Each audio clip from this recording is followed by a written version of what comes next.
Hi, guys. I hope you're all keeping well and safe. Welcome to Early Years Matters TV. On this channel, we focus on everything early childhood related. And if these are the kind of videos you're looking for, what you have to do is subscribe. And not just subscribe, turn on that notification bell so that whenever a new video is being dropped on this channel, you'll be the first person to be notified.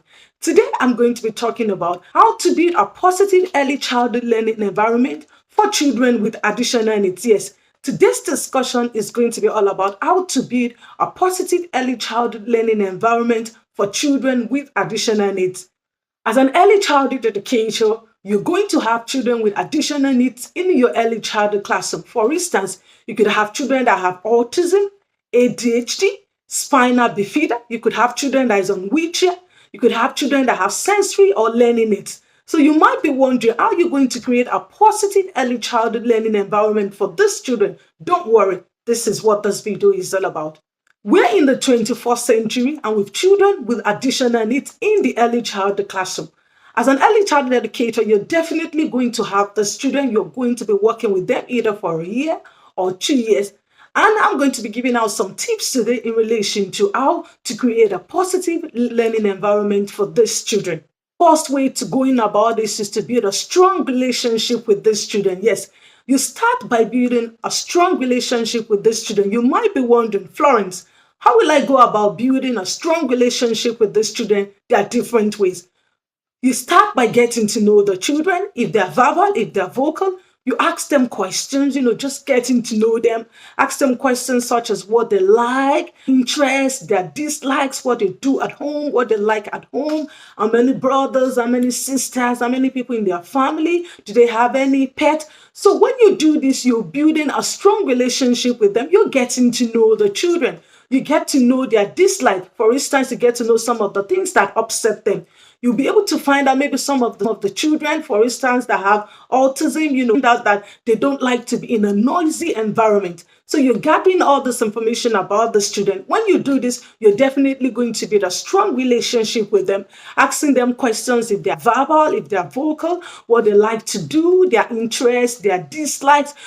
Also observe them as well. This is important, informal or formal observation. So you have your pen, you have your note, you're taking note of what you observe about the children. Informal observation could be when you're chatting to the children, you're engaging in conversation with the children, you're talking to them. You definitely find out a lot of things about them, or they're playing with their friends, their peers. You're observing them, you'll be able to find out this is what they like. Through their conversation, you're building this strong relationship with them. You're sitting down with them, you're talking to them when they're playing. But it's important that you understand that you're not interfering. There's a difference between engaging in conversation and interrupting in the children's play. For instance, if a child is playing and then you're going over to the child, or is that a picture of mommy? Are you drawing a picture of mommy or a picture of daddy? No, maybe what the child is drawing is a picture of mommy or a picture of daddy. So you might ask the child, okay, what are you making? What are you drawing? So it's an open-ended question. This will give the child the opportunity to tell you what they're making, what they're drawing, instead of you using your own preconceived idea, saying definitely that's a picture of the pet, a dog. Says who? A picture of a dog to you might not represent a picture of a dog to the child. And you need to understand that it's all about seeing things from the child's perspective. So it's important that when they are playing, you do not interrupt in their play. But to them, sit down beside them, observe them. You can ask them, oh, what are you doing? What are you making? What are you drawing? What child will be able to tell you what they're drawing or what they're making. So when you do this, you're building a strong relationship with them. Another way you could build a strong relationship is asking their parent questions about their children's likes, their dislikes, what they like to do at home, who they like to play with. So it's telling you a lot about the children. You're building a strong relationship with the children, which will then lead to trust. When you build a strong relationship with the children, it's definitely going to lead to trust. There's some things that the children will be comfortable telling you because they see you as their friend. They see you as somebody that is ready to, they see them engage in conversation with them. So one way to going about fostering a positive early childhood learning environment for children with additional needs is to build a strong relationship with them, which will then lead to trust. Clear communication. Clear communication is important. You need to understand that these children have additional needs. And when you want to pass a message to them, you have to be clear about it. For instance, if you have children that if learning disability, for instance, sensory disability, passing the information to them, you have to be clear about this information. And you have to be patient as well, because you need to understand that it might take time for them to grab this information. So you need to take this into consideration. Don't just think of, oh, how come I'm talking to Chloe? She's not listening to me. You need to consider other things behind it. And this is important. But sometimes people don't get to see what goes on behind the scene. It might be like, I'm communicating with Chloe. She's not listening to me. There's something behind this.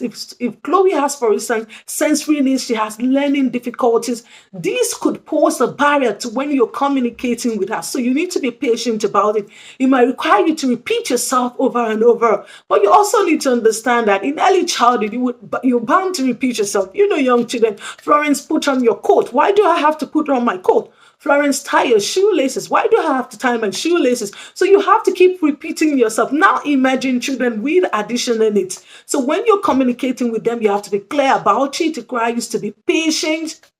So important as well when you're in conversation with them. So let this conversation be clear. In your communication, be clear with the children. Make use of non-verbal communication as well. For instance, it is as well to pass your information across. So use different avenues that you can use to pass your information across to the children. Try to understand that when you're communicating with them, try to avoid distractions. This is important. You might be communicating with them. If they're distracted, they're definitely going to hear you. And this is going to pose as a barrier. I'm communicating with the children. I'm communicating. So another way you could foster a positive early childhood learning environment for children with additional needs is to engage in clear communication with them. Let your communication be clear. Timing is also important. Remove distractions. And you have to be patient when you're passing this information, when you're passing children. I'm going to continue in relation to other ways you could foster a positive early childhood learning environment for children with additional needs. And until I come your way next time, stay safe and mind yourselves for now. Bye. Hi, guys. So